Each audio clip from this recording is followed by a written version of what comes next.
আব্দুল্লাহ ইবনে মুবারক এর রাসূলের যার নামটা যদি কোনো ব্যক্তি বলে আমি শুনি নাই, আমি বলবো ওর মতো বোকা দুনিয়ার মধ্যে নাই। আব্দুল্লাহ ইবনে মুবারক প্রতি বছর মক্কা শরীফ জিয়ারত করতে যায়, মদিনা জিয়ারত করতে যায়। এই বছরও মদিনায় যাইতেছে, চাউল ডাউল সব কিছু নিয়ে রওনা দিছে। এমন সময় এর মুসলমান ছোট ছেলেরা ডাক দে বলে, আব্বু কই যাও? কয় মদিনায় যায়।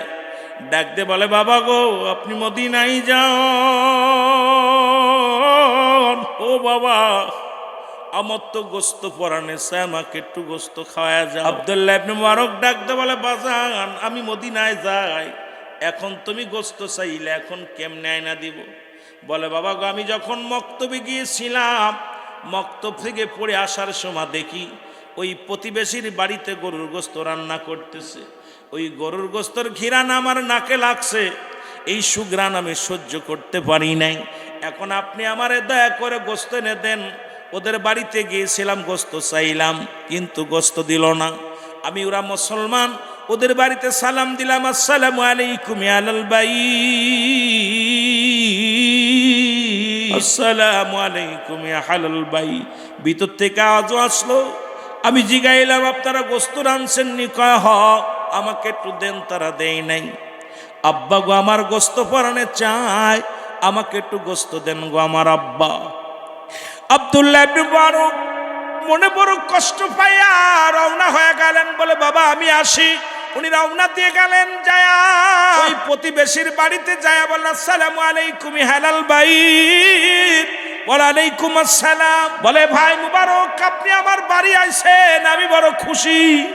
আপনাকে পেয়ে আমি বড় খুশি হইলাম। মুবারক বলে, আপনি আপনার কাছে খুশির জন্য আসি নাই, আপনার কাছে জানতে চাই আপনি কি মুসলমান? বলে, হ্যাঁ। আপনি কি কোরআন পড়েন নাই? কোরআনের ভিতরে প্রতিবেশীর বিষয়ে যারা ব্যবহার করছে। আজকে আমরা কত ধনী মানুষ বাজারে যায় রং বিরঙের বাজার করি।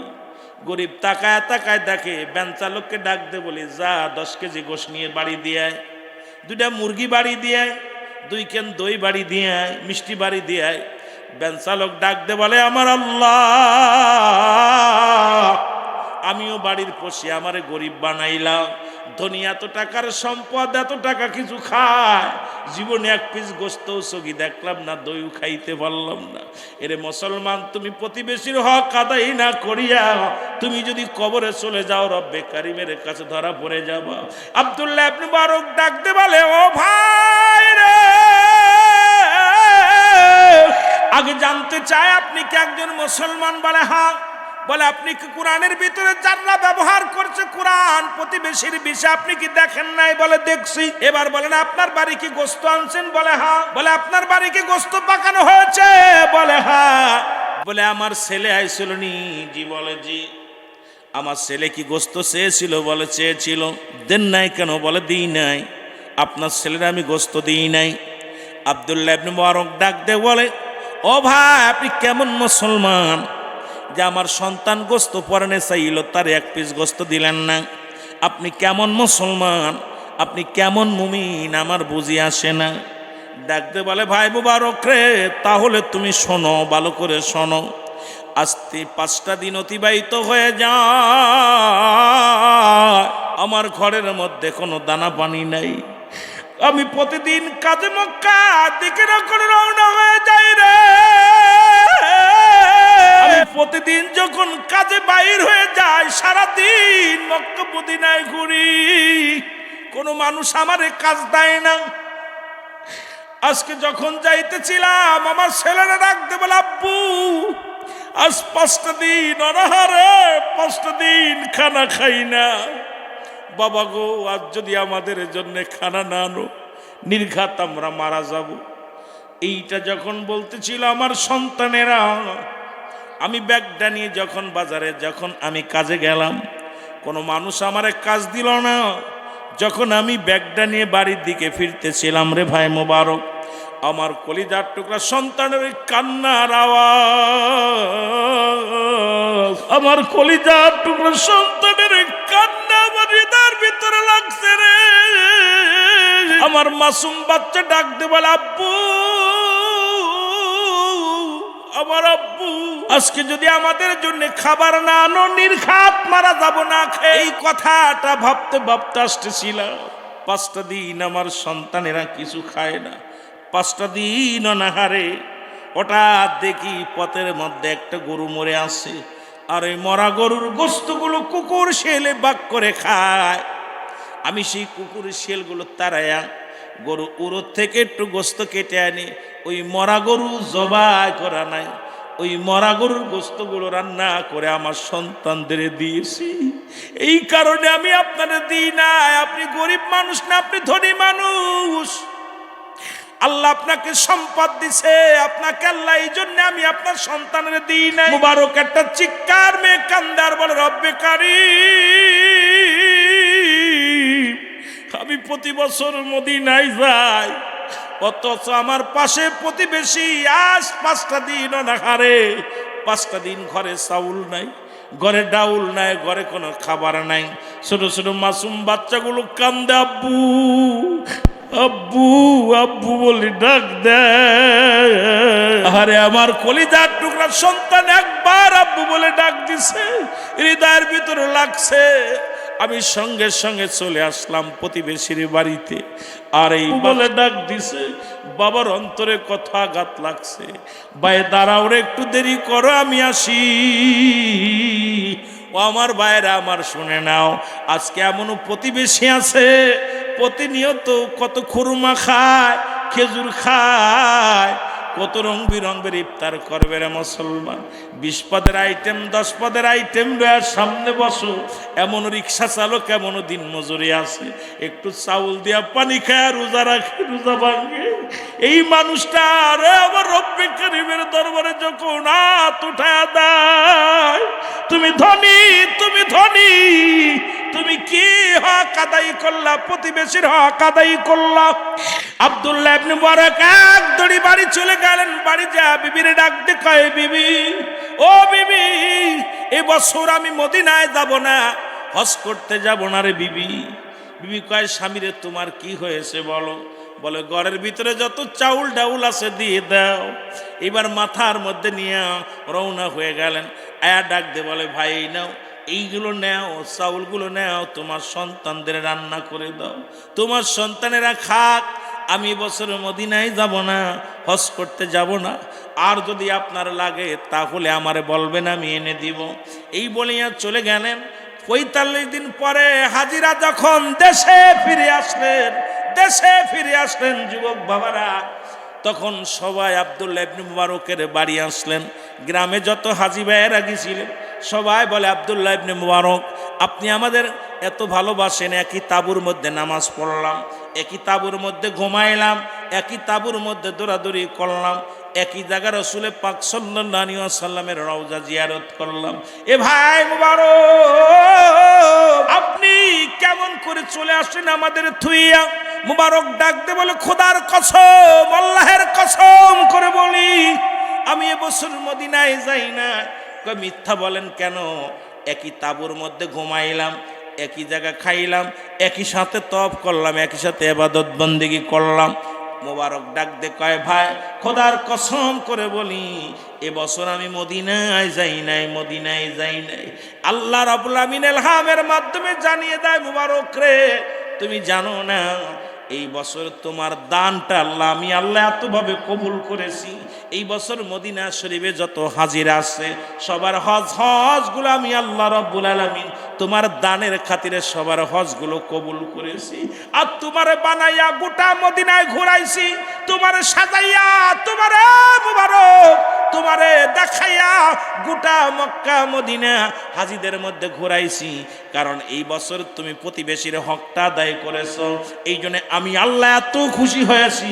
ওই প্রতিবেশীর হকটা আদায়ের জন্য আমি রব্বে কারীম এই বছর সমস্ত হাজিদের হজ আমি আল্লাহ কবুল করেছি। জোরে বলেন সুবহানাল্লাহ। সুতরাং আপনার ইবাদত বন্দেগী যদি রব্বে কারীম পর্যন্ত পৌঁছাতে হয়, ওই প্রতিবেশীর হকগুলো আদায় করতে হবে। এই জন্য মাহে রমাদান মাস আসছে, এই সাধনার মাস, শ্যাম সাধনার মাস, আত্মশুদ্ধির মাস। এই মাসে অনেক করণীয় ফজিলাত রয়েছে, তার মধ্যে মুসলমান শোনো, এই ফজিলাতগুলো আপনারা আমাদেরকে, এক নাম্বার হলো বান্দা যখন একটা বড় গুরুত্বপূর্ণ সারাদিন রোজা রাখবে, রোজা রাখিয়া যখন ইফতার নিয়ে সামনে বসবেন, আমার রব্বে কারিম এই সময়টা দোয়া কবুল করে। বাবা আদম আলাইহিস সালাম একটা না ভুল করলো, বাবা আদম আলাইহিস সালাম এই দোয়া করেছিলেন, তাওবা করেছেন, আস্তাগফিরুল্লাহ রব্বি মিন কুল্লি জামবি ওয়া তুবু ইলাইহি লা হাওলা ওয়ালা কুওয়াতা ইল্লা বিল্লাহ। ও মুসলমান, বাবা আদম বলেছিল, রব্বানা জালামনা আনফুসানা ওয়া ইল্লাম তাগফির লানা ওয়া তারহামনা লানাকুনান্না মিনাল খাসিরিন।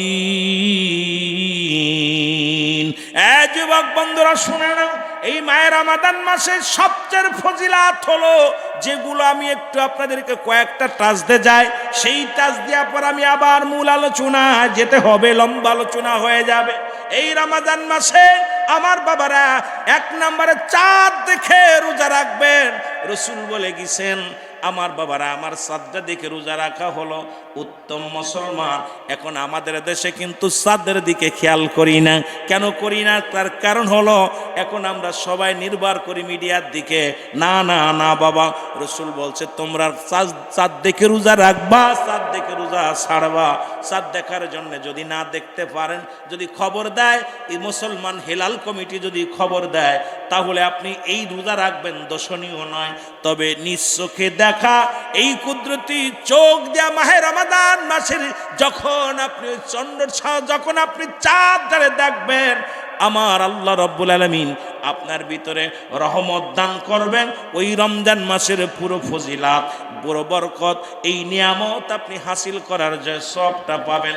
মুসলমান বাবারা, চাঁদটা দেখার সঙ্গে সঙ্গে এই বরকতময় চাঁদের খাতিরে রব্বে কারিমের আপনার সগীরা গুনাহগুলো মাফ করে দিবে। জোরে বলেন মারহাবা। কিন্তু এই ছোট ছোট গুনাহ মাপের জন্য অনেক ওসিলা আছে, বড় গুনাহ তো নয়। মুসলমান শোনো, এই চাঁদটা দেখার জন্য চেষ্টা করবেন, না দেখলে দোষণীয় নাই, তবে চাঁদ দেখে রোজা রাখবেন, চাঁদ এসে পরের দিন থেকে রোজা রাখবেন। দ্বিতীয় হলো আপনি তারাবি আদায় করবেন। আমার দেশে অনেক ভুল করে আমার ভাইরা, যেগুলো ভুল আছে সেই ভুলগুলো শুধরানোর জন্য, পল্লীর জন্য কিছু কথা বলে যায়। আমার বাবারা আমার, এক নাম্বার দেখবেন অনেকেই রোজা রাখে, তারাবি যদি পড়তে না পারে রোজা ছেড়ে দেয়। তারাবি হলো সুন্নাত না, সুন্নাত আর রোজা হলো ফরজ। এখন অনেকের চিন্তা থাকে আজকে তারাবি পড়তে পারেনি, রোজা রাখবো না। এই ভুলটা করবেন না, তারাবিটা সুন্নাত আদায় করবেন। এইটা একটা দোয়া, এই 20 রাকাত তারাবি আপনি আদায় করবেন, সারা রাত জেগে জেগে ইবাদত করবেন, রোজা রাখবেন, দিনের বেলা রোজা রাখবেন। এবার আর একটা ভুল করি আমরা, সেটা হলো সেহেরি। রাসূল বলছে ইফতারটা সময় মতো করে নিবেন, সময় মতো একদম ঠিক সময় ইফতার করার জন্যে রাসূল তাগিদ দিছে। আমার বাবারা আমার, আর সেহরিটা শেষে করতে বলেছে। এই শেষের এই জন্য করতে বলেছে, যখন সেহরিটা শেষ করবে ইমাম সে বাজান দিবা সালাতু খায়রুম মিনান নাওম, সঙ্গে সঙ্গে আপনি রোজা কি অবস্থায় সঙ্গে সঙ্গে মসজিদে যাবেন। কারণ সকালবেলা 2 রাকাত ফরজ নামাজ আছে, আপনার নামাজ হলো ফরজ, রোজাও ফরজ। কিন্তু অনেকে রোজা রাখেন, ফজরের নামাজে যান না। এই জন্য আপনি সেহরি করবেন শেষে, ইফতার করবেন আগে। তবে এত আগেও করবেন না, আবার বেলা ডুবার আগেই যদি শেষ করে দেন তাহলে রোজা কিন্তু শেষ। জোরে কোন ঠিক কিনা? এই সময়টা বেশি দোয়া কবুল করে আল্লাহ রাব্বুল আলামিন। বান্দা যখন ইফতারি নিয়ে রব্বে কারিমের দরবারে প্রার্থনা করে, রব্বে কারিম অত্যন্ত ভালোবাসে, অত্যন্ত মায়া করে, ওই ব্যক্তির গুনাহ আল্লাহ মাফ করে। ওই সময় দোয়া করবেন, তওবা করবেন, ইস্তেগফার করবেন, করে করে দোয়া করবেন, রব্বে কারিমের কাছে প্রার্থনা করবেন। আমার বাবারা আমার, বন্ধুরা আমার, আবার অনেকে আছেন মুসলমান সেহরি যেটা না করতে পারলে রোজা রাখে না, চিন্তা করে রোজা রাখা এটা উত্তম। রোজার ইফতার করা, সেহরি করাও, এটা যদি পারেন একটা খেজুর খেয়ে থাকবেন, একটু পানি খাবেন। যদি নাই উঠতে পারেন, যদি খাইতে না পারেন, এই অবস্থায় রোজা রাখবেন, নিয়ত করবেন, কোনো দোষণীয় নয়। কারণ সেহরি খাওয়া ফরজ নয়, সেহরি খাওয়া একটা সবের কাজ। এটা ওই গনিমতের মালের মতো, মুসলমান করলে সব ধরে নিবেন, যেটা ধরে নিবেন এটা আপনি আদায় করে নেবেন। আর রোজা কিন্তু ফরজ, এই ফরজ রোজার দিকে গুরুত্ব রাখবেন। আমার দেশের অনেক বাইরে আছে ইফতার করতে সেহরি করতে পারে না, সে রোজাও রাখতে চায় না, এই ভুলটা করা যাবে না। সেহরি করা হলো সুন্নাত, রোজা রাখা ফরজ। এই ফরজ রোজার দিক গুরুত্ব থাকবে, জোরে বলেন মারহাবা। এই রোজা রাখা অবস্থায় রাসূল বলছে তোমরা মিসাক করবে। অনেকে দেখেন রোজা থাকে মিসাক করে না, এলা আর এক বুকার দলেরা দেখা যায় তাদের পাশে নামাজ পড়তে গেলে নাক বন্ধ আসে, একটা দুর্গন্ধ বাইর হয়। আপনি 5 ওয়াক্ত নামাজ পড়েন, 5 ওয়াক্তে আপনি কি করবেন? মিসাক করবেন। যেটা মুসলমান একটা ডলা দিয়া রেখে দিবেন, দুর্গন্ধ চলে যাবে। তবে মুখ থেকে যে দুর্গন্ধটা আসে সেই গন্ধ আর সেই গন্ধ নয়, এই গন্ধটা আসবে যখন মিশকাম্বার আসাইতো সুগিরান, সেটা হল রোজাদারের ঘিরান।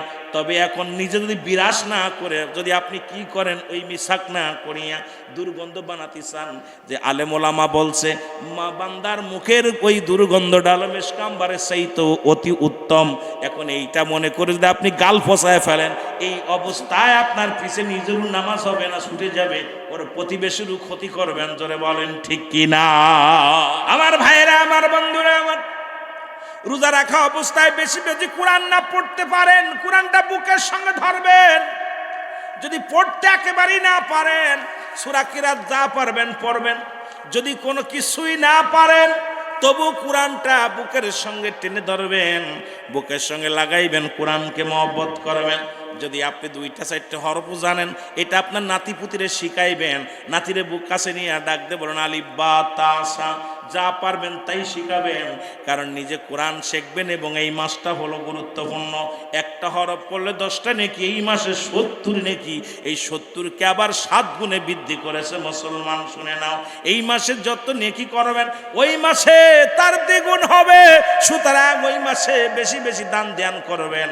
আর রোজা রাখা অবস্থায় সবচেয়ে গুরুত্ব হলো এই শেষ 10টা দিন। রাসূল বলেছেন সবচেয়ে বেশি গুরুত্ব হলো এই 10টা দিন।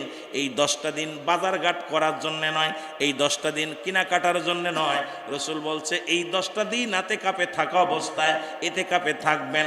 ইতিকাফে যদি থাকতে না পারেন, কিন্তু আমার দেশে দেখা যায় মসজিদে যদি নামাজ পড়েন, ওই মসজিদে যদি কেউ যদি মুসল্লি যদি কেউ ইতিকাফে না থাকে, পুরো মহল্লাটাই দায়ী হয়ে যাবে। যদি ওই ইতিকাফে মহল্লার একজন বসে, সবাই দায়ী মুক্ত হয়ে যাবে, ফরজে কিফায়ার মতো। তবে ইতিকাফে বসা অবস্থায় যদি কোনো ব্যক্তি জানাজার নামাজে শরীক হয়, দেখা যায় মসজিদ থেকে বাইরে জানাজার নামাজে শরীক হয়েছে, সঙ্গে সঙ্গে ইতিকাফ ছুটে যাবে। কিন্তু আমার দেশে বর্তমান ইতিকাফে বসে মোবাইল টেপে আর গল্প করে, বিয়ের সঙ্গে গল্প করে, বন্ধুর সঙ্গে গল্প করে। ইতিকাফে বয়ে এসব বন্ডামি চলবে না। ইতিকাফ শব্দের অর্থ হলো আবদ্ধ থাকা, মরে যাওয়া। সুতরাং একমাত্র যদি তোমার গোসল ফরজ হয়ে যায় তাহলে তুমি গোসল করো, আর যদি না পারো না করলে উত্তম। আমার বাবারা, আমার এখন আমার দেশে যে ইতিকাফ হয়েছে ডিজিটাল ইতিকাফ, এই ইতিকাফ আরো গুনার কাজ হয়ে দাঁড়ায়। জোরে বলেন ঠিক কি না? শুধু শেষ 10 দিনে বেজোর রাতগুলো দেখে দেখে রাসূল নিজে ইবাদত করেছে, সাহাবীদের তাগিদ দিছে। শুধু একটা দিন নয়, 27 নয়, বেজোর রাতগুলো 1 নম্বরে 21 রাত, 2 নম্বরে 23 রাত, 23 রাত 27 রাত, মুসল 25 রাত 27 রাত, আমার বাজান 29 রাত। এই বেজোর রাতগুলো বেশি বেশি নফল নামাজ পড়বেন, ইবাদত বন্দেগী করবেন। এই শেষটা 10 দিন আল্লাহুম্মা আজিন্নি মিনান নার, জাহান্নাম থেকে মুক্তি চাবেন। এই 10টা দিন বেশি বেশি রব্বে কারিমের কাছে প্রার্থনা করবেন। এই রোজা রাখা অবস্থায় 10টা দিন রাসূল বলছে, এই 10টা দিন খুবই গুরুত্ব। এই 10টা দিন বেশি বেশি রব্বে কারিমের দরবারে পানা চাইবেন, মাফ চাইবেন, গুনাহ মাফ চাইবেন। নিজের পরিবারের জন্য মাফ চাইবেন, নিজের জন্য মাফ চাইবেন, প্রতিবেশীর জন্য মাফ চাইবেন, আত্মীয়স্বজনের জন্য মাফ চাইবেন। রব্বে কারিম মাফ করার জন্য একদম আপনাদের অপেক্ষা করতেছে। আপনি চাইতে দেরি, মাফ করতে দেরি নয়। সেই সুযোগটা পায়াও যদি অবহেলায় হারায় ফেলেন, আপনার মতো কপাল পুরা মানুষ আর দুনিয়ার মধ্যে নেই। আমার যুবক বন্ধুরা, গভীর মনোযোগ। এই অবস্থার পরে সবচেয়ে আর একটা গুরুত্বপূর্ণ, যেটা আপনার জন্য একদম মুসলমান শোনো, আপনার পালন করা আপনার জন্যে। ও যুবক, এটা হলো সাদকাতুল ফিতরা, এটা আপনি আদায় করবেন। ওই মুসলমান ঈদগার ময়দানে যাওয়ার আগে আপনি সাদকাতুল ফিতরা এটা অবশ্যই অবশ্যই আপনি আদায় করবেন। 3 নাম্বার হলো যাকাত ফিতরা, যেটা আছে এগুলো আপনি আদায় করবেন। নেশাব পরিমাণ মাল এই মাসটা যাকাত দিয়ে দিবেন, কারণ নেশাব পরিমাণ মাল সেটা হলো 7.5 তোলা স্বর্ণ, 52 তোলা রূপা। এই পরিমাণ সম্পদের মালিক যদি কোনো ব্যক্তি হয়ে থাকেন, এই পরিমাণ মাল যদি আপনার কাছে গচ্ছিত থাকে, শতকরা 2.5 টাকা হারে আপনি যাকাত দিয়ে দিবেন। কারণ আপনার কাছে কত টাকা আছে, কত আছে এটা আপনি হিসাব করে মিলায়া আপনি এর পরিহারে যদি যাকাত দিয়ে দেন, আমার সমাজ থেকে, এই দুনিয়ার বুক থেকে, সমাজ থেকে দরিদ্রতা দূর হয়ে যাবে। যাকাতের প্রচলনগুলো অবশ্যই আদায় করতে হবে, কারণ এগুলো আমাদের প্রত্যেকটা মাল হালাল করার জন্য যাকাত বাধ্যতামূলক আদায় করতে হবে। জোরে জোরে চিল্লায় বলেন মারহাবা। একটু বুঝায় দিয়ে যায়, তারপর অন্যদিকে যাই। ওলিদের শান, এই ওলিদ দপ্তরে একজন মহিলা ভক্ত ছিল, হাসান বসরির কদমে আসা যা করত, খুব ইবাদত বন্দেগী করত, এত পাগল ছিল। তাকে আল্লাহ একটা ছেলে সন্তান দান করেছিল। কিছুদিন পরে স্বামী মারা যায়, কিন্তু স্বামী মারা যাওয়ার পরও হাসান বসরির কদমে যাওয়া বন্ধ হয় নাই। ওই ভক্তি করতেন, শ্রদ্ধা করতেন, ইবাদত বন্দেগী করতেন, কিন্তু হাসান বসরির কদমে গেলেও ছেলে কিন্তু হাসান বসরির কদম পছন্দ করতেন না। ছেলে বড় হয়ে লেখাপড়া ছেড়ে দিলেন, এরপরে মাদকে আসক্ত হয়ে গেলেন। মাদক এত পরিমাণ মাদক সেবন করে, মা জননী যায় হাসান বসরির কদমে যায় ডাকতে বলে, হুজুর, আল্লাহ আমাকে যে সন্তান দিয়েছিল, এই সন্তানটা তো লেখাপড়া বন্ধ হয়ে গেল। হুজুর, এখন ছেলে তো গাঁজা মদ ইয়াবা, ছেলে তো এখন মাদক আসক্ত হয়ে গেছে, হুজুর একটু দোয়া করেন। হাসান বসরি মুখটা ফিরিয়ে নিলেন। এই সন্তান মার কোনো কথায় শোনে না। প্রতিনিয়ত মা ডাকতে বলে, বাজান চলো যায়, হাসান বসরির কদমে যায়, আল্লাহর ওলির কদমে যায়। ছেলে কোনো কথা শোনে না। হঠাৎ ছেলের একটা অসুস্থ হয়ে গেলেন, রোগ হইলেন, এমন একটা মরণ ব্যাধি হলো, ছেলেটা অসুস্থ হয়ে গেল, হাত পা ফুলে গেল, এবার প্যারালাইসিস হয়ে জমিনের মধ্যে পড়ে গেল। এবার ঘরের মধ্যে পড়ে রইলেন। হাসান বসরির কাছে যায় মা জননী ডাকতে বলে, বাবা, আমার সন্তান, আমি মা হইয়া আমার সন্তানের কাছে আমার সন্তানের জন্য আপনার কাছে দয়া ভিক্ষা চাই, কারণ আমি জনম দুঃখিনী মা, প্রতিনিয়ত আপনার কদমের মধ্যে আসি, কিন্তু আমার কলিজার টুকরো সন্তান,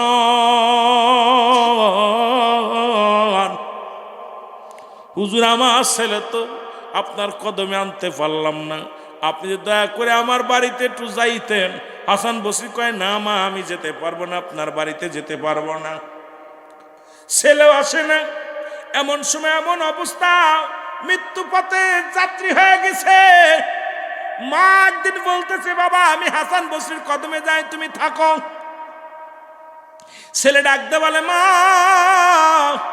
মা রে, আমি তো নির্ঘাত মারা যাব, আমি কুফরি করেছি, আমি অন্যায় করেছি, মা গো, আমি মাদক সেবন করি। ও আমার মা, আব্বাজান তো চলে গেছে, আপনি দুনিয়ার মধ্যে জিন্দা, আমি মারা যাব গো মা। আমি মারা গেলে আমারে কোনো গোরস্থানে আমারে শোয়াইবেন না, কারণ আমার মতো পাপী যদি গোরস্থানে শোয়, পাশে যারা শুয়ে থাকবে তাদের কষ্ট হবে গো মা। ও মা, পৃথিবীর কোথাও মাটি আমারে মাটি হালা করবেন না। আমি মারা গেলে আমার পায়ে রশি দিয়া বেঁধে টান দিয়ে রাস্তার মধ্যে ফেলে রাখবে, কুকুর শিয়াল দিয়ে আমার লাশটা খাওয়াইয়া দিবে, কারণ আমার কারণে মা, আমার কারণে আমার আর এক ভাই কবরে কষ্ট পাক, আমার কারণে রে মা, আমার মতো পাপী, আমার মতো গুনাহগারের জন্যে এই পৃথিবীর মধ্যে আর একজন কষ্ট পাক, এটা আমি চাই না রে মা। ও আমার মা, মা জননী উকলাতি করলেন সন্তানের জন্যে। রব্বি কারিমের দরবার হাত উঠে দিব, রব্বু কারিম, আমার আমি গর্বে ধরে নি মা, তোর দরবারে ফরিয়াদ করি, আল্লাহ আমার মাতাল ছেলে, রব্বি কারিম আমার মাতাল ছেলে অসুস্থ, না জানি কখন মারা যায়। আমি সন্তানের হয়ে তোমার দরবার উকলাতি করি, আমার সন্তানের আল্লাহ তুমি মাফ করে দাও। আমি মার খাতিরে আমার সন্তানের জীবনের গুনাহ মাফ করে দাও, এই দাবি করে আল্লাহর দরবারে হাত উঠায় কান্দে। আমার যুবক বন্ধুরা, আমার চোখের পানি ছেড়ে হাসান বসরির মুরিদ ওই জনম দুঃখিনী মা চোখের পানি ছেড়ে ছেড়ে কান্দে।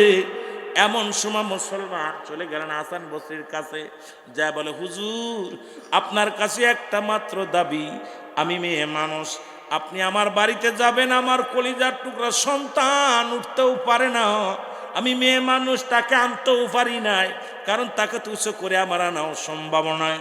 আমার ছেলে তওবা করবে, আমার ছেলের জন্য আপনাকে নিতে আসি, আপনি চলেন গম্বা হুজুর, আপনি চলেন। এরা হাসান বসরি বললেন, মা আমি যেতে পারবো না, আপনার ওই মাতাল ছেলেরে তওবা করানোর জন্য আমি যেতে পারবো না, আপনি যান। জনম দুঃখিনী মা কষ্ট পেয়ে গেলেন, উনি হাসান বসরির কদম থেকে কাঁদতে কাঁদতে বাড়ি ফিরে গেলেন। এমন সময় বাড়ি যখন ফিরে গেলেন, ছেলে ডাক দিয়ে বলে, মা হাসান বসরি কে আইছে?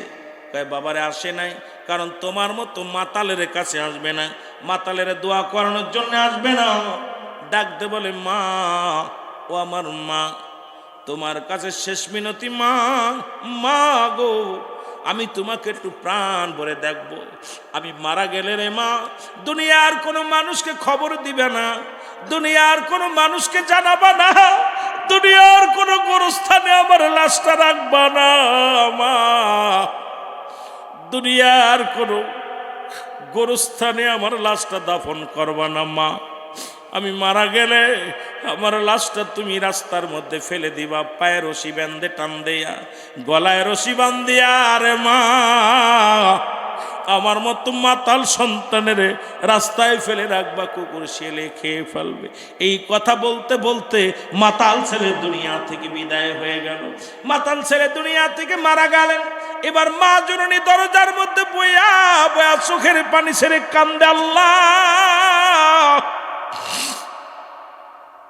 আমার একটা মাত্র ছেলে, তারে ভালো করতে পারলাম না, হাসান বসরি এসেও দোয়া করলো না, আমিও আমার সন্তানের ভালো একজন অলির কদম নিতেও পারলাম না। আল্লাহ ছেলেটা মারা গেল।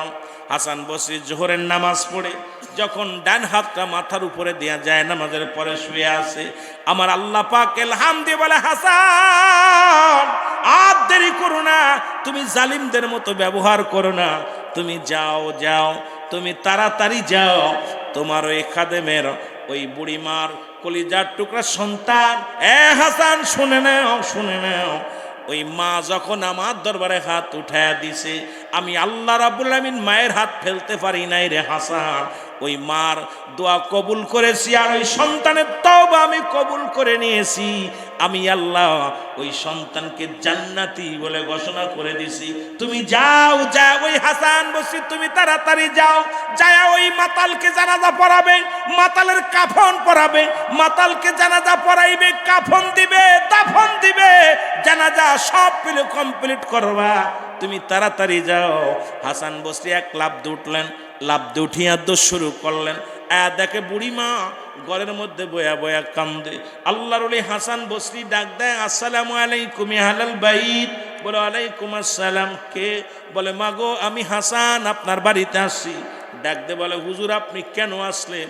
আপনাকে কতবার অনুরোধ করলাম আমার কলিজার টুকরা সন্তানকে তওবা পড়ানোর জন্য, আমি মা হয়ে আপনার কাছে একাধিকবার গিয়েছিলাম, আমি আমার মাতাল ছেলের জন্য দোয়ার জন্য, আমি মাতাল ছেলের মা, আমি তো মা, দুঃখিনী মা, আমার সন্তান আজকে মারা গেছে, হুজুর কেন আসছেন? আমার কলিজার টুকরা আর কোনোদিন আমাকে মা বলে ডাকবে না, আমি মা বড় একা হয়ে গেলাম, স্বামী নাই জগতের মধ্যে, ছেলেও দুনিয়ার মায়া ছেড়ে চলে গেল, সুতরাং এই দুনিয়ার মধ্যে আমার মতো কপাল পোড়া কেউ নাই, আপনি আসছেন হুজুর, আর আপনার লাগবে না, আপনি ফিরে যান। হাসান বসরি ডাক দিয়ে কয়, মা তুমি এত বড় ভাগ্যবান মা, রে তোমার ছেলেও ভাগ্যবান। মা শোনো, তোমার সন্তান জান্নাতি, তোমার সন্তান জান্নাতি। মা শুনে নাও, শুনে নাও, দরজা খুলে দাও। আমি আজকে নিজ হাতে তোমার ছেলের গোসল করাবো, নিজ হাতে আমি জানাজা পড়াইব, নিজ হাতে কাপন পরে আর জানাজা পড়াইব। কারণ আমি যখন ঘুমায় শুয়েছিলাম ইলহামের মাধ্যমে শুনতে পারলাম রব্বে কারিম আমাকে ডাক দে, বলে হাসান, এই পৃথিবীর মধ্যে মা যার পাশে আছে, মা যার একমাত্র উকিল হয়ে যায় পৃথিবীর মধ্যে, সেই সন্তানের কোনো চিন্তা নাই। হাসান রে শুনে নাও, তুমি তাকে ভুল বুঝতে পারো, কিন্তু জনম দুঃখিনী মা তো আমার কাছে দরখাস্ত করে দিছে, ওই মায়ের দোয়া আমি কবুল করেছি রে হাসান। শোনো ও হাসান, শুনে নাও, ওই মায়ের দুঃখিনী সন্তানকে আমি আল্লাহ মাফ করে দিয়া জান্নাত ওয়াজিব করে দিছি।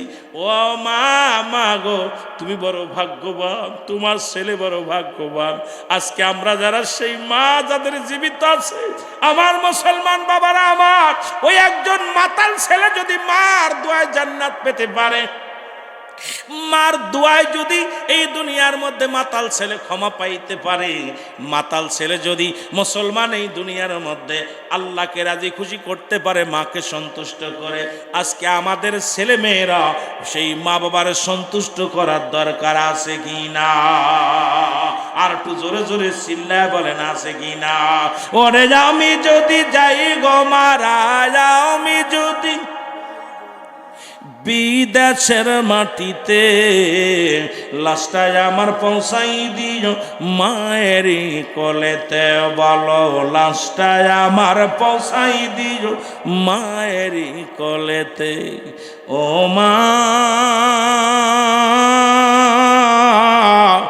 তোর মতো দরদি এইভাবে পাইলাম না। ও মা, আপন কেউ আর কেউ যে হবে না। ওরে আমি যদি যাই গো মারা, আমি যদি যাই গো মারা বিদেশের মাটিতে, লাশটায় আমার পৌঁছাই দিও মায়ের কোলেতে। এ যুবক দিলের কান্না লাগা শোনা,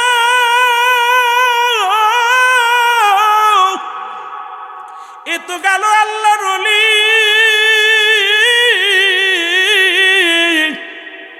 এর আর একটা কথা বলি, আমার নবীর সাহাবী হযরত আলকামা রাদিয়াল্লাহু তাআলা, জোরে জোরে চিল্লায় বলো মারহাবা। আলকামা নামে একজন সাহাবী ছিল, জীবনে এক ওয়াক্ত নামাজ ছাড়ে নাই, জীবনে কোনোদিন রোজা ছাড়ে নাই, জীবনে কোনোদিন একটা মিথ্যা বলে নাই। এমন একজন প্রিয় সাহাবী, রাসূলুল্লাহর সাহাবী, উনি মৃত্যু শয্যায় সজ্জিত। অনেক মানুষ বলেন মৃত্যুর সঙ্গে পাঞ্জা লড়ে, খবরদার এই ভাষাটা ব্যবহার করবেন না। আজরাইল তো হাত পা দিয়ে আপনার সঙ্গে মারামারি করবে না, বলবেন মৃত্যু শয্যায় সজ্জিত। ও মুসলমান মৃত্যু পথের যাত্রী, এইবার ওই আলকামার কালেমা জোটে না, কপাল মুসলমান, জবান দিয়ে কালেমা বাইরে হয় না। নবীর সাহাবীরা ছুটে আসলেন, বলে ইয়া রাসূলুল্লাহ, ইয়া হাবিবাল্লাহ, আপনার আলকামা আজ 3টা দিন মৃত্যু শয্যায় সজ্জিত, অথচ কালেমাও পড়তে পারে না, মরণও হয় না, বড় কষ্ট হয়, মৃত্যু যন্ত্রণায় বড় ছটফট করে। আমার নবী ডাকতে বলে সাহাবীরা রে, যাও যাও, তাড়াতাড়ি যাও, ওই আলকামার চারিপাশে দাঁড়ায়া দাঁড়ায়া দোয়া করো আর কালেমা শাহাদাত পড়া, শাহাদু আল্লাহ ইলাহা ইল্লাল্লাহু ওয়াহদাহু লা শারীকা লাহু ওয়া শাহাদু আন্না মুহাম্মাদান আবদুহু ওয়া রাসূলুহু লা ইলাহা ইল্লাল্লাহু মুহাম্মাদ সাল্লাল্লাহু আলাইহি ওয়াসাল্লাম। নবীজি বললেন সাহাবীরা রে, যাও বেশি বেশি আলকামার চারিপাশে দাঁড়িয়ে দাঁড়িয়ে কালেমা পড়ো, দুরূদ শরীফ পড়ো। নবী বলছে যখন কোনো মানুষ মৃত্যু শয্যায় সজ্জিত হয়, খবরদার তার পাশে কোনো দুনিয়াবি গল্প করবে না, দুনিয়ার কোনো বাজে গল্প করবা না। ওই সময় 5টা কারণ দেখবা, যে সময় ওই ব্যক্তির যখন দেখবা 5টা নমুনা দেখবা, আর মনে করবা সে ফিরে আসবে না। খবরদার এই 5টা কারণ আমি বলতেছি, যদি আমি সময় পাই মুসলমান শুনে নাও। কারণ এই সময়টা দুনিয়াবি গল্প করা যাবে না। এই সময় মৃত্যু ব্যক্তির কাছে আসিয়া কোনো দুনিয়ার কোনো গল্প গুজব করা যাবে না।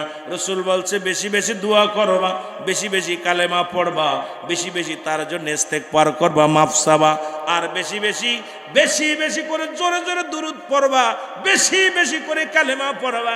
যদি ওই সময় কপালে, কারণ ওই সময় শয়ে মাস্টার ইবলিস একদম শেষ পর্যায়ে আসিয়া এমনভাবে চেপে ধরে, ইবলিস চায় তার ঈমান হরণ করে যেন মৃত্যুবরণ হয়।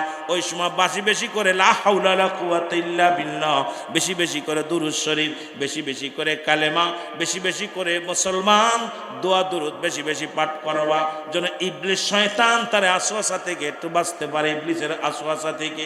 আলকামা রাদিয়াল্লাহু তাআলা মৃত্যু হয় না, সাহাবীদের পাঠাইলেন। সাহাবীরা সারা দিন ভরে ভরে আল্লাহ নবীর সাহাবী আলকামার জন্য দোয়া করতে লাগলেন, কিন্তু তাতেও কাজ হয় না, মৃত্যু হয় না। সাহাবীরা এসে বলে, ইয়া রাসূলুল্লাহ, ইয়া হাবিবাল্লাহ, আমরা সারা দিন ভরে আলকামার জন্য দোয়া করলাম, অথচ আলকামার তো মৃত্যু হয় না, আলকামার তো মরণ যন্ত্রণা লাগবো হয় না। আল্লাহ নবী দোয়া করে হাত উঠায় দিয়ে বলে, আল্লাহ ও আমার রব্বে কারীম, তুমি আমার আলকামারে মাফ করে দাও। আমার আল্লাহ বলে, জিবরিল তাড়াতাড়ি যা আমার হাবিবরে হাত দুটো নামায় ফেলতে বলো, আজকে পৃথিবীর কোনো দোয়া কবুল হবে না, আমি আমার হাবিবের দোয়াও কবুল করতে পারবো না, দৌড়া দাও। সঙ্গে সঙ্গে জিবরিল আমিন চলে আসলেন, আসিয়া নবীজিকে ডাক দে বলে, ইয়া রাসূলুল্লাহ, ইয়া হাবিবাল্লাহ, আপনি হাতটা নামায় নেন, কারণ আজকে আপনার দোয়া কবুল হবে না। নবীজি বললেন, কি বলতে চাও জিবরিল? বলে, ইয়া রাসূলুল্লাহ, ইয়া হাবিবাল্লাহ, রব্বে কারীম আমারে পাঠায়া দিছে, এখনো পর্যন্ত আমার মা দুনিয়ার মধ্যে জিন্দা, এই জন্য আপনার দোয়া কবুল হবে না। এ দুনিয়ার মুসলমান,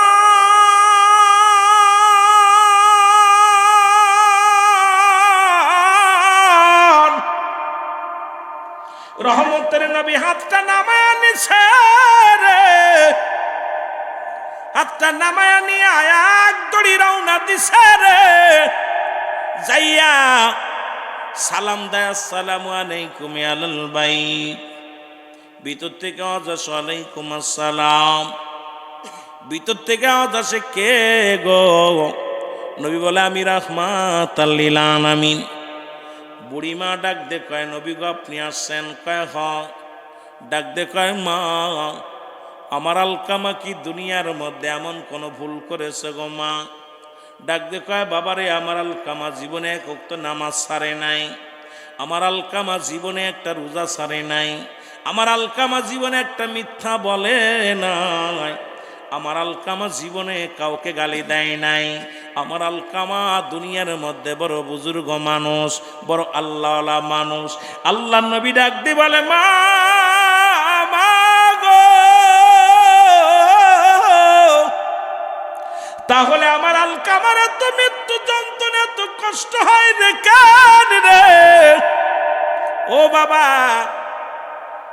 ও নবীজি ডাকতে বলে, ও মা আমার আলকামার এত কষ্ট হয় কেন? মরণও হয় না, জবান দিয়া কালেমাও পড়তে পারে না। নবীজি বলা পরে ডাকতে বলে, মুহাম্মদ আমার আলকামার তো কোনো ত্রুটি, আমলে কোনো ত্রুটি নাই। এবার নবীজি বলে, মা গো তাহলে আপনি মাফ করে দেন, আলকামা যেন মৃত্যুটা সহজ হয়। নবীজি বলা পর আলকামার মা ডাকতে বলে, ইয়া রাসূলুল্লাহ, ইয়া হাবিবাল্লাহ, নবী গো আলকামা আজকে আমি জীবনেও কোনোদিন মাফ করতে পারবো না। নবীজি বলে, মা গো কি অপরাধ করেছে আমার আলকামা?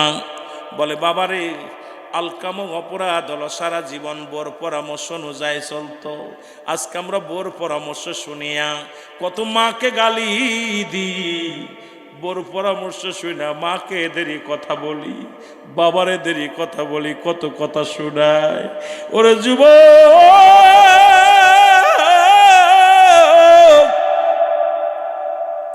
আলকামার মা ডাক দে বলে, আল্লাহর নবী মুহাম্মদুর রাসূলুল্লাহ,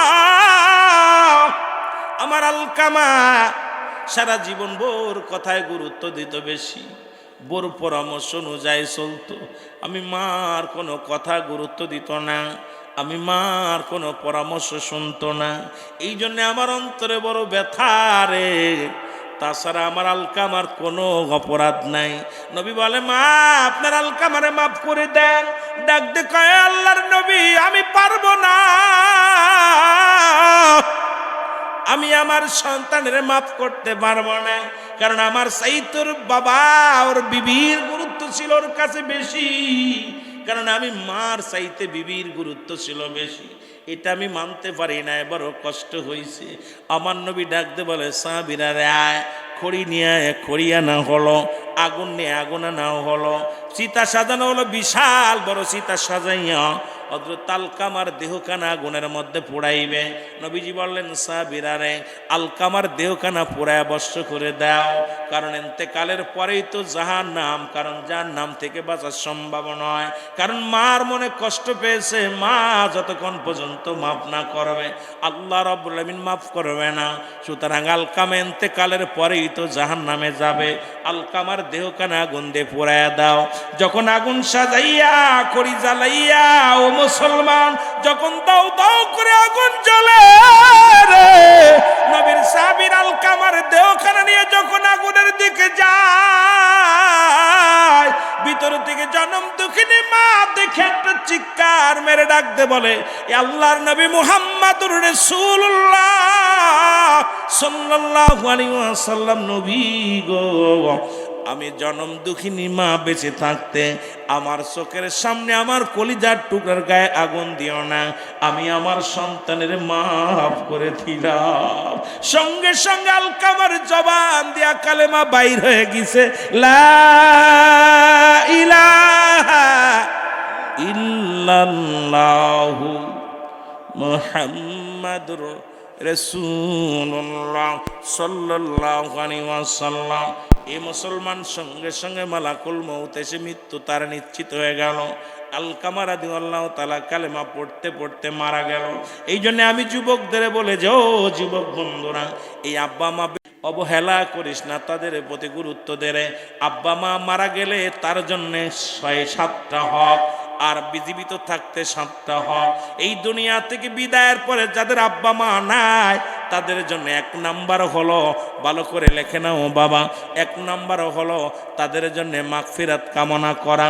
2 নাম্বার হলো মুসলমান তাদের জন্য সবরেসানি করা। 3 নাম্বার হলো তাদের মুসলমান দিনাদায়িক পরিশোধ করা। মসনাও দুনিয়ার মধ্যে যদি কোনো দিনা পাওনা থাকে, দিনাদায়িক থাকলে, ঋণ থাকলে পরিশোধ করা। 4 নাম্বার হলো মুসলমান তাদের আব্বা মার ওসিয়াত পূরণ করা, শরিয়াত মোতাবেক ওসিয়াত করে গেলে পূরণ করা।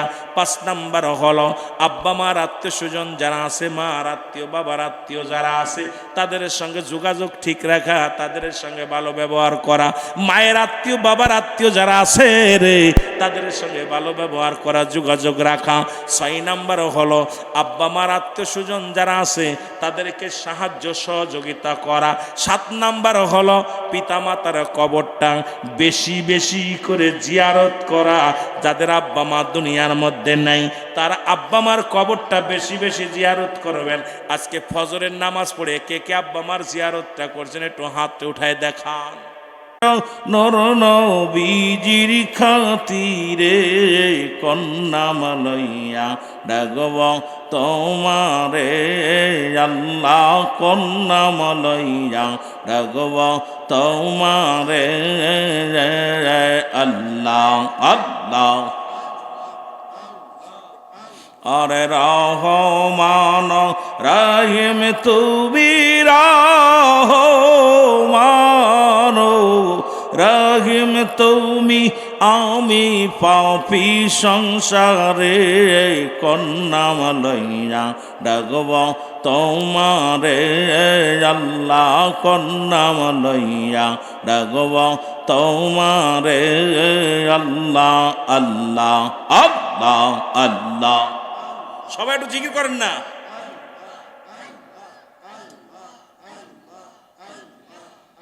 আমি কন্যা মালইয়া ডাকি তোমারে, আল্লাহ কন্যা মালইয়া ডাকি তোমারে, আল্লাহ আল্লাহ। এক নাম তোমার কাদের গনি। ওরে আমরা পাপী শুধুই কান্দি গো, আল্লাহ এক নাম তোমার কাদের গনি। অগয় আমরা পাপী শুধুই কান্দি গো, ও আমি কেমনে হব আসর মিজান পারো মওলা, কেমনে হব হাসর মিজান পার হব মওলা, পরি যদি ধরা ওই দিনে কন্নাম লইয়া ডাকব তোমারে আল্লাহ, কন্নাম লইয়া ডাকব তোমারে আল্লাহ আল্লাহ আল্লাহ। যদি আপনি সরকারকে কিছু না দিতে পারেন, আপনাকেও কিছু দেবে না। যৌবন বয়সটা এমন গুরুত্ব রব্বে কারিমের দরবারে। এই যৌবন বয়সে যত ইবাদত একবার আল্লাহ বলবেন, বুড়া বয়সে 1000 বার বলবেন। এর চাইতে একবার বললেন মুসলমান, এর চাইতে অধিক পরিমাণ রব্বে কারিমের দরবারে কবুল হয়ে যাবে। তবে মুসলমান গভীর মনোযোগ, এই যৌবন বয়সটা সব গুরুত্ব দিছে আমার নবীজি, আমার আল্লাহ পাক জানিয়ে দিয়েছেন আবার হাবিবু। এই যৌবন বয়সটাকে গুরুত্ব দিছে রে মুসলমান। এই বয়সটাকে এমনভাবে কোনো অন্যায় পথে খাটায়ও না। এই মাসটা মুসলমান, এই যৌবনকালে ইবাদত বন্দেগি বেশি করো, কোনো খারাপ কাজে লিপ্ত হয় না, জিনা ব্যভিচারে লিপ্ত হয় না, বন্ধু বান্ধব বেশি বানায়ও না। কারণ আমাদের যুগে এখন বন্ধু অনেক আমরা বন্ধু বানাই। আমার বাবারা, আমার ভালোবাসা একটা জিনিস আর বন্ধু বানানো একটা জিনিস। যৌবনকালে যত যার বন্ধু কম থাকবে, রব্বে কারিমের দরবারে ইবাদত বন্দেগি করে সে শান্তি পাবে।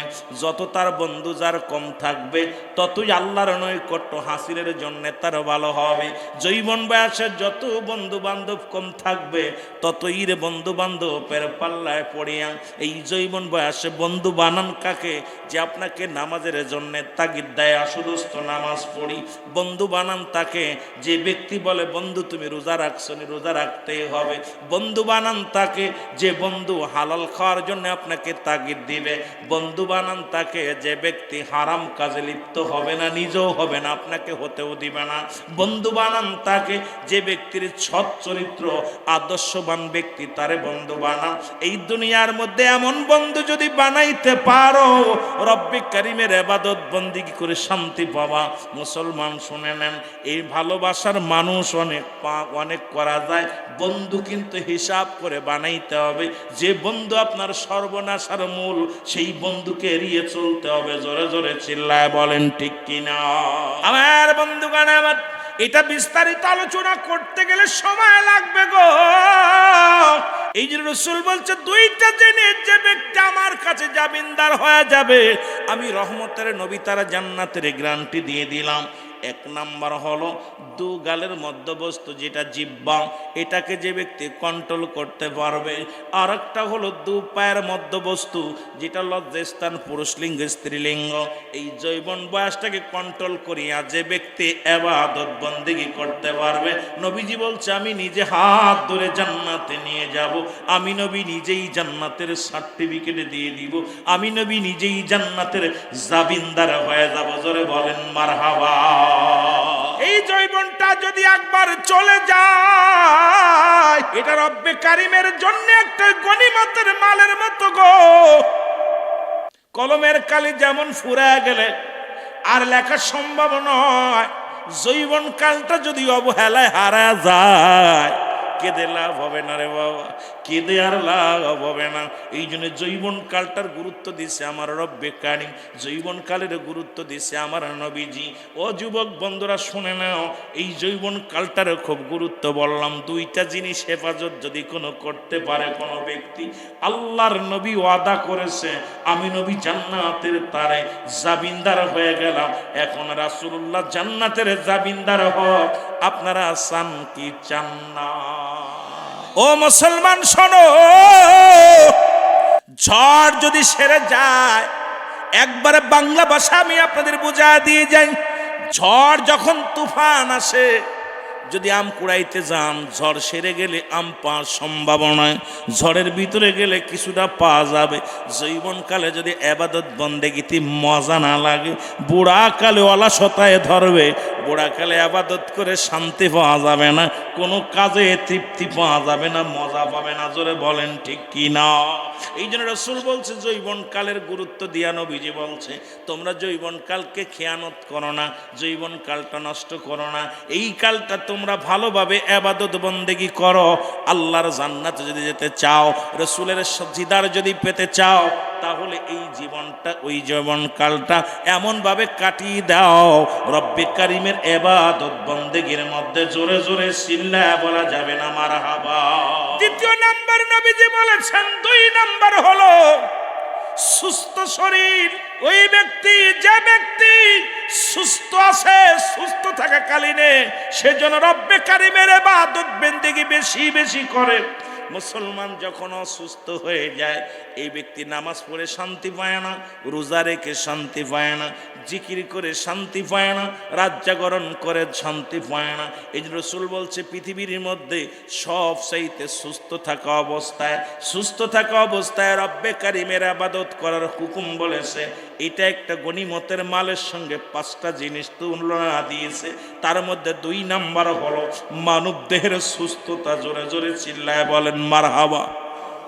মুসা আলাইহিস সালাম ডাকতে বলে, রব্বে কারীম, আমি আপনার কাছে জানতে চাই, আপনি যদি মুসা হন, আমি যদি আল্লাহ হই, আপনি আমার কাছে কি চাইবেন একটু জানতে চাই। আমার আল্লাহ কয়, মুসার জীবনেও তুমি কোনোদিন আল্লাহ হতে পারবা না। মুসা নবী আল্লাহ তুমিও জেনে রাখো, তুমিও কোনোদিন মুসা হতে পারবে না। আমি যেমন আল্লাহ হতে পারবো না, আপনিও মুসা হতে পারবেন না। তবে ধরেন আপনি মুসা, আমি আল্লাহ, আমার কাছে কি চাইবেন? আমার আল্লাহ কয়, মুসা নবী মুসারে শোনো, তোমার যদি আল্লাহ হতে, আমি যদি মুসা হতাম, সর্বপ্রথম চাইতাম আমার শারীরিক সুস্থতা।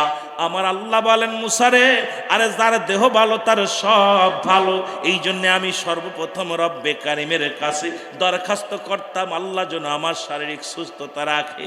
এর মুসলমান দ্বারা প্রমাণ হয়, মানব দেহটার ভালো রাখার জন্য, তার শারীরিক মানসিক সুস্থতা রাখার জন্য 1 নম্বর ওই ব্যক্তির সুস্থতা প্রয়োজন। জোরে বলেন ঠিক কিনা? রাসূল বলছে, ওই যৌবনকালটা যেমন গনিমতের মাল, তদ্রূপ মানব দেহের সুস্থতাও গনিমতের মালের মতো। যত ধরে নিতে পারবা, যত ইবাদত বন্দেগী করে নিতে পারবা। ওরে মুসলমান, এই দুনিয়ার মধ্যে মাথা জ্বালা যার, সে তো ইবাদত বন্দেগী করতে পারে না। পেটে ব্যথা যার, সে তো খোদার ইবাদত ঠিক মতো করতে পারে না। চোখে দেখে যে, সে কোরআন পড়তে পারে না। মুসলমান গভীর মনোযোগ, এক কথায় আপনাদের এত বোঝানো লাগবে না, জ্ঞানী গুণী মানুষ যারা আছেন। এই জন্য সুস্থতা আমার আল্লাহ পাক আমার নবীজি ঘোষণা করেছে, এটা গনিমতের মালের সঙ্গে ঘোষণা করেছে।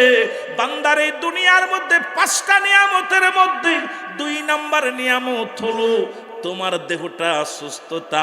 আজকে যদি আমার আপনার দেহটা সুস্থতা থাকে, সব শান্তি লাগবে। খেয়ে থাকেন আর না খেয়ে থাকেন, মনের শান্তি লাগবে, তৃপ্তি থাকবে, তৃপ্তি পাবেন অন্তরের ভিতরে। এই জন্য 2 নাম্বার শারীরিক সুস্থতার দরকার আছে কি না? 3 নাম্বার হলো, যুবক শোনো, আল্লাহ তাআলা 3 নাম্বার নিয়ামত হলো আল্লাহ ধন সম্পদ। এই ধন সম্পদ পৃথিবীর মধ্যে মুসলমান শুনে নাও, গনিমতের মালের সঙ্গে তুলনা করছে। আজকে আপনি যা আছে দান ধ্যান করেন, কিন্তু কালকে তো পারবেন না। যখন ছেলেরা 3 কাম চলে যাবে, আপনি চাকরি করেন, লক্ষ লক্ষ টাকা কামান, কিন্তু 500 টাকা মসজিদে দেওয়ার মতো ক্ষমতা আপনার হয় নাই, 1000 টাকা দেওয়ার মতো ক্ষমতা হয় নাই, আল্লাহর দ্বীনের কাজে ব্যয় করার মতো ক্ষমতা আপনি দেন নাই। কিন্তু এমন একটা দিন আসবে, ছেলের কাছে 200 টাকার জন্য ধন্যে দিয়ে পড়ে থাকতে হবে, ওখান থেকে 50 টাকা দান করার মতো ক্ষমতা আপনারা থাকবে না। এই জন্যে ধন সম্পদ যখন আসবে, আমার রাসূল বলছে ধন সম্পদ টাকা পয়সা যখন রোজগার করবা, এটি বেশি বেশি করে আল্লাহর রাস্তায় দান ধ্যান করবা। ওই যখন তুমি বুড়া হয়ে যাবা, ক্ষমতা থাকবে না, দান ধ্যান করার মতো তোমার ক্ষমতা থাকবে না, পেনশন পেয়ে যাবা এই বুড়ো বয়সে, তখন তুমি আর দানের হাতটা তোমার এইরকম চলবে না। অনেক বাবারা আসেন কোটিপতি ছেলে, কিন্তু বাবা দান করতে পারে না ছেলের অনুমতি ছাড়া। যদি কেউ চেয়ে বসে বলে আমি ছেলের কাছে আগে যোগাযোগ করে দেখি, নিজের বলতে কোনো আমি তো থাকে না। এই রাসূল বলছে যখন তোমাদের কাছে ধন সম্পদ ঘোষিত থাকবে, যখন তোমরা টাকা পয়সা রোজগার করবা, বেশি বেশি করে আল্লাহর দ্বীনের কাজে ব্যয় করবা। জোরে জোরে চিল্লায় বলা যাবে না মারহাবা। রাসূল বলছে পিতা মাতা দুনিয়ার মধ্যে জিন্দা থাকতে রে এই ভুলটা আরো করে ফেলি। পৃথিবীর মধ্যে পিতা মাতার নাফরমানি সন্তান কখনো জান্নাত পাবে না। কারণ রব্বে কারিমের সন্তুষ্ট করতে হলে তুমি যৌবন বয়সে রক্ত গরমের সময়, তখন খবরদার খবরদার তোমার আব্বা মায়ের মুখের দিকে তাকাও, এমনভাবে তাকাও বিনয় হয়ে যাও, মা বাবার দিকেই বিনয় হয়ে যাও। এই জন্য আমি আস্তে আস্তে আলোচনার দিকে যাইব। এই বিষয় নিয়ে অনেক আলোচনা রয়েছে মুসলমান। নবীজি বলছে গনিমতের মাল যেমন পাইলে তুমি ভক্ষণ করো, তোমার হয়ে যায়। যখন তোমার আব্বা মারে পাইবে, তখন তুমি তার পায়ের নিচে নেশার হয়ে যাও, জীবনটা বিলিয়ে দাও। রাসূল বলছে তোমরা বেশি বেশি করে নবী, আমার নবী বলছে আমার বন্ধুগণ শোনো, ওই পিতা মাতার দিকে এমন ভাবে রুজু হয়ে যাও। নবীজি বলছে পিতা মাতা যখন বুড়া হয়ে যায়, খবরদার খবরদার তাদের সঙ্গে শব্দ ব্যবহার করো না, টু শব্দ করো না। তোমাদের আব্বা মা যখন বুড়া হয়ে যায়, বুড়া মানুষ আর বুড়া মানুষের ব্যবহার এক হয়ে যায়। বুড়া মানুষ যেমন ভুল করে, বুড়ো মানুষগুলো এরকম ভুল করবে। বুড়ো তোমার সন্তান যেমন তোমার বিরক্ত করে, তোমাদের আব্বা মা যেমন বুড়া হয়ে গেল এরকম বিরক্ত করবে। খবরদার খবরদার আব্বা মার মুখের দিকে তাকায়া আংড়া চোখে তাকাও না, রাগ মুখে তাকাও না। কারণ বাবা মা সন্তুষ্ট হইলে রব্বে কারিম সন্তুষ্ট হয়ে যায়। ওই গনিমতের সঙ্গে তুলনা করেছে যৌবন বয়সে এই পাঁচটা জিনিসের মধ্যে চতুর্থ নাম্বার হলো তোমার মা তোমার বাবা। এই জান্নাতটা ঠিক রাখো। যদি রব্বি কারিমকে পাইতে চাও ও মুসলমান, তুমি যতই কাবা শরীফের ইমাম হও, যতই তুমি বাইতুল মাকারামের খতিব হও, তোমার আব্বা মা তোমার উপর রাজি নয়, জীবনের সব ইবাদত বরবাদ হয়ে যাবে, সব বরবাদ হয়ে যাবে। জোরে জোরে চিল্লায় বলা যাবে না আল্লাহু আকবার। আমার ভাইরা, আমার বন্ধুরা, আমার রহমতের নবী বলে গেলেন তোমাদের মা তোমাদের বাবা, তোমাদের মা তোমাদের বাবা যদি কখনো নামাজ, তুমি সুন্নাত নামাজ নফল নামাজ দাঁড়াইছো, আব্বা মা ডাক দিছে রুহুল আমিন, সঙ্গে সঙ্গে তুমি নামাজ ছেড়ে দাও। বাবা মা ডাক দিছে রুহুল আমিন, নামাজ ছেড়ে দাও, আগে ডাকে উত্তর নাও। কারণ একমাত্র ফরজ নামাজ ব্যতীত সুন্নাত নফল নামাজ দাঁড়ানো পড়ু। যদি আব্বা মা ডাক দেয় সঙ্গে সঙ্গে নামাজ ছেড়ে দাও, দিয়ে বাপ মার ডাকে সাড়া দাও। কারণ এটা যদি না দিতে পারো তোমার নসিব খারাপ, তোমার বদকপাল। 5 নাম্বার হলো আমার নবী বলছেন সেটা হলো গনিমত, সেটা হলো মায়ের রমাদান মাস। এই মাসটা আসা পরও যে ব্যক্তি গনিমতের মাল মনে করিয়া যে ব্যক্তি আঁকড়ে ধরল না, এই ব্যক্তির মতো কপাল পোড়া মানুষ আর নয়। 5 নাম্বার হলো আমার নবী বলছেন সেটা হলো মায়ের রমাদান মাস। এই মাসে 3টা খণ্ড, রহমত, মাগফিরাত, নাজাত, 3টা খণ্ড করলেন। এই মাসটা হলো কুরআন নাজিলের মাস, এই মাসটা হলো লাইলাতুল কদরের মাস, এই মাসটা হলো গুনাহ মাফের মাস, এই মাসটা হলো গুরুত্বপূর্ণ। এমন নবীজি এই মাসটাকে বেশি বেশি ইবাদত বন্দেগী করবেন। এই মাসের মধ্যে ইফতার করবেন, এটা একটা বড় নিয়ামত, এটা একটা সওয়াবের কাজ। ইফতারি করবেন, এটা একটা সওয়াব। এরপরে সেহরি করবেন, এটা একটা সওয়াব। তারাবি 20 রাকাত সময় মতো ঠিক মতো পড়বেন, এটা একটা সওয়াব। মানুষকে দান ধ্যান করবেন, এটা একটা সওয়াব। এটা মুসলমান নবীজি বলছি এটা গনিমতের মালের সঙ্গে রমজান মাসটা তুলনা করলেন। কেন করলেন? সেটা হলো মায়ের রমাদান মাস যত দীর্ঘ 11টা মাস, এই 11টা মাস সামনে বাবার রয়েছে। একটা মাস এই পৃথিবীর মধ্যে আপনার আমার জন্যে বরকতময় পুণ্য মাস, রোজা মুসলমান গুনাহ মাফের মাস। এই মাসটা পৃথিবীর মধ্যে সবচেয়ে উত্তম মাস, মাহে রমাজান মাস আপনার আমার জন্য গুরুত্বপূর্ণ মাস। জোরে জোরে বলেন মারহাবা। এই মাসের মধ্যে আছে ইতিকাফ, এই মাসের মধ্যে আছে বেজুরাত, এই মাসের মধ্যে আছে রহমত, এই মাসের মধ্যে আছে বড় রহমত মাগফিরাত, এই মাসের মধ্যে আছে জাহান্নাম থেকে মুক্তি। এই মাসে শয়তানকে আবদ্ধ করা হয়েছে। এই মাসে সমস্ত মুসলমান 8টা জান্নাতের দরজাগুলো খুলে দিয়েছে আমার আল্লাহ, 7টা জাহান্নামের দরজা বন্ধ করে রাখছে। এই মাসটার মধ্যে এত ফজিলাতপূর্ণ মাস, আমার নবীজি বলছে এই মাসটা পায়াও যে ব্যক্তি তার গুনাহ ঝরাইতে পারল না, এই মাসটা পায়াও যে গনিমতের মালের সঙ্গে তুলনা করলেন, এরপরেও যদি কোনো ব্যক্তি এই মাসটা পায়েও যদি দুনিয়া থেকে গুনাহগার হয়ে চলে যায়, এর মতো কপাল পোড়া মানুষ আর পৃথিবীর মধ্যে কেউ নাই। জোরে জোরে চিল্লায় বলেন মারহাবা।